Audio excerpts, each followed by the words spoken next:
മോദിക്കെതിരെ ഇടതുപക്ഷ മഹിളാ സംഘടനകളുടെ നേതൃത്വത്തിൽ വടകരയിൽ നൈറ്റ് മാർച്ച് സംഘടിപ്പിച്ചു. ആയിരക്കണക്കിന് വനിതകളാണ് മാർച്ചിൽ പങ്കാളികളായത്. പൗരത്വ ഭേദഗതി നിയമം നടപ്പിലാക്കരുതെന്ന് ആവശ്യപ്പെട്ടാണ് ഇടതുപക്ഷ മഹിളാ സംഘടനകളുടെ നേതൃത്വത്തിൽ നൈറ്റ് മാർച്ച് സംഘടിപ്പിച്ചത്.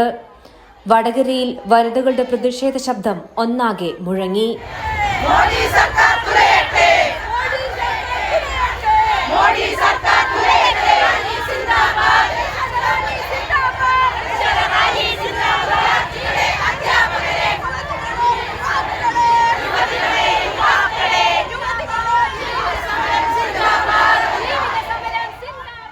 അഞ്ചുവിളക്ക് ജംഗ്ഷനിൽ നിന്നും ആരംഭിച്ച് പുതിയ ബസ് സ്റ്റാൻഡ് പരിസരത്ത് വരെയായിരുന്നു മാർച്ച്.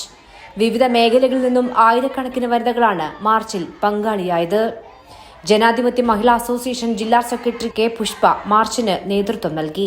ഇന്ത്യ രാജ്യത്ത് മൊത്തം നടപ്പിലാക്കുന്ന സമയത്തും കേരളത്തിൽ അത് നടപ്പിലാക്കാൻ തയ്യാറല്ല എന്നുള്ളത് മുഖ്യമന്ത്രി തന്നെ സൂചിപ്പിച്ചിട്ടുണ്ട്. അതുപോലെ തന്നെ ഞങ്ങൾക്കും പറയാനുള്ളത്, ഇന്ത്യ രാജ്യത്ത് ഈ നിയമം നടപ്പിലാക്കാൻ അതിശക്തമായിട്ടുള്ള സമര പോരാട്ടങ്ങൾ ഞങ്ങൾ നടത്തും എന്ന് തന്നെയാണ് സൂചിപ്പിക്കാനുള്ളത്.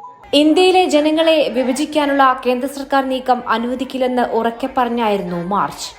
കുട്ടികൾ ഉൾപ്പെടെ നിരവധി പേർ മാർച്ചിൽ പങ്കാളികളായി. കൈരളി ന്യൂസ്, കോഴിക്കോട്.